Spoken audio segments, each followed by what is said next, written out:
시각장애인에겐 안내견이 눈이나 다름없죠. 정당한 사유 없이 이 안내견의 출입을 거부해서는 안 됩니다.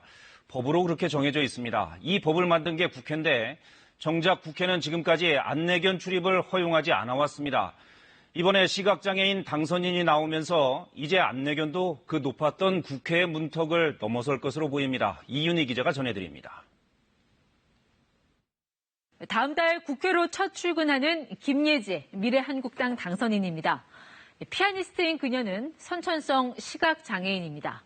앞을 보지 못하기에 김 당선인 곁에는 그림자처럼 따라다니는 게 있습니다. 바로 안내견입니다.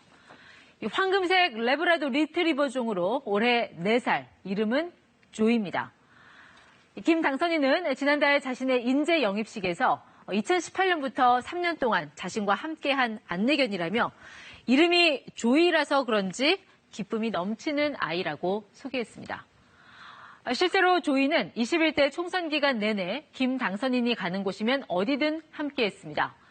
핑크색 일색이던 당 선대위 발대식에선 유일하게 혼자 노란색 코트를 입고 나타나 복장 불량이란 지적을 받으며 좌중을 웃음바다로 만들기도 했죠. 김 당선인의 국회 임기가 시작되는 다음 달 30일부터 조이 역시 눈코 뜰 새 없이 바빠질 것 같습니다.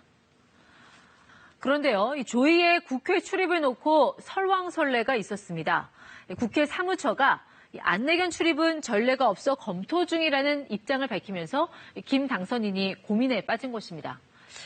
아니, 시각장애인 안내견이 왜 못 들어가지? 다소 의아해하시는 분들도 계실 텐데요. 그동안 우리 국회에서는 회의장 안에 안내견 출입을 허용한 전례가 없습니다.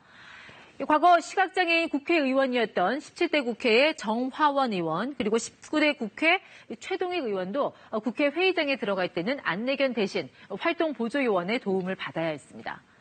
이는 국회법 제148조에 따른 조치입니다. 국회 사무처는 국회의원은 회의 진행에 방해되는 물건이나 음식물을 회의장 안으로 반입해서는 안 된다. 이 규정을 근거로 그동안 시각장애인 국회의원들이 안내견을 데리고 회의에 들어오는 걸 관행적으로 막아왔습니다. 하지만 과거 국정감사장에 뱀이나 또 산낙지, 고양이 이런 게 등장했던 걸 떠올려 보면 안내견이라고 불어할 명확한 근거로 보기도 좀 어려울 듯 싶죠. 우선 김 당선인이 불편한 심경을 밝혔습니다. 안내견은 시각장애인의 눈이자 발인데 눈을 빼놓고 들어가라는 것과 마찬가지다라는 말을 했습니다.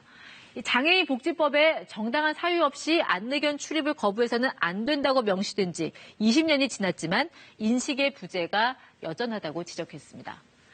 자, 여기에 다른 당 의원들도 같은 목소리를 냈습니다. 정의당 강민진 대변인이 지지 논평을 냈고 미래한국당 원유철 대표가 감사하다고 화답했습니다.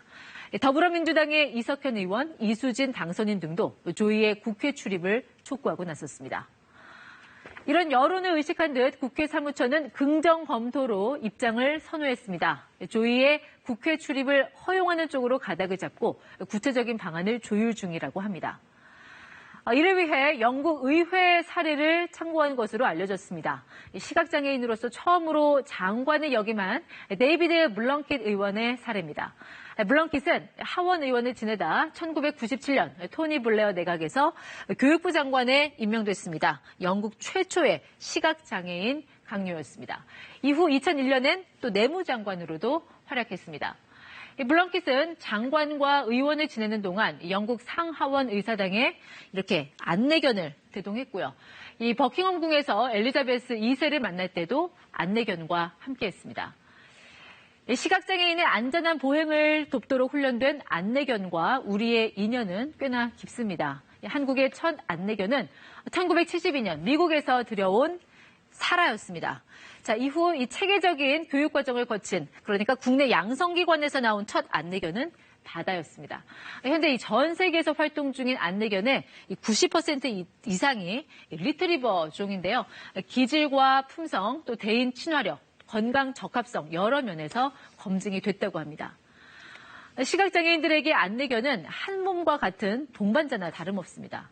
실화를 바탕으로 한 이 TV 드라마는 이 안내견 토라미가 죽는 날까지 시각장애인 주인과 동행하는 이야기로 감동을 전했습니다. 안내견은 죽어서도 천국에 바로 안 간대. 천국 문 앞에서 자기 엄마 기다렸다가 같이 들어가려고. 우리 국회에서 시각장애인의 안내견 출입이 이슈가 됐다는 것은 아직 안내견에 대한 이해가 좀 부족하다 이런 뜻이기도 한데요. 조이와 같은 안내견을 마주쳤을 때 지켜야 할 에티켓들이 있습니다. 자, 우선 함부로 만지거나 쓰다듬어서는 안 됩니다. 이 안내견은 목줄을 통해 시각장애인의 상태를 인지하고 이와 동시에 주변 상황을 파악해야 하는데 갑자기 다른 사람이 쓰다듬으면 안내견은 자신을 쓰다듬은 사람 쪽으로 몸을 틀어서 방향 감각을 잃게 됩니다. 실제로 이 안내견 조이의 등을 보면 손으로 만지지 말아달라는 이 NO라는 표시가 부착되어 있습니다. 자, 이와 함께 이름을 부르거나 또 간식을 주는 행동, 사진이나 동영상 촬영도 삼가해야 합니다. 이 안내견의 집중력을 떨어지게 할 뿐만 아니라 시각장애인에게는 불쾌감을 안기는 행동일 수 있기 때문입니다. 김예지 당선인은 함께 의정활동에 나설 조이에 대해 서당 개처럼 3년이 되면 곧 풍어를 읊을 것이라고 말했는데요. 자, 안내견 조이 21대 국회에서 이름처럼 기쁨을 선사할 수 있을까요? KBS 뉴스 이윤입니다.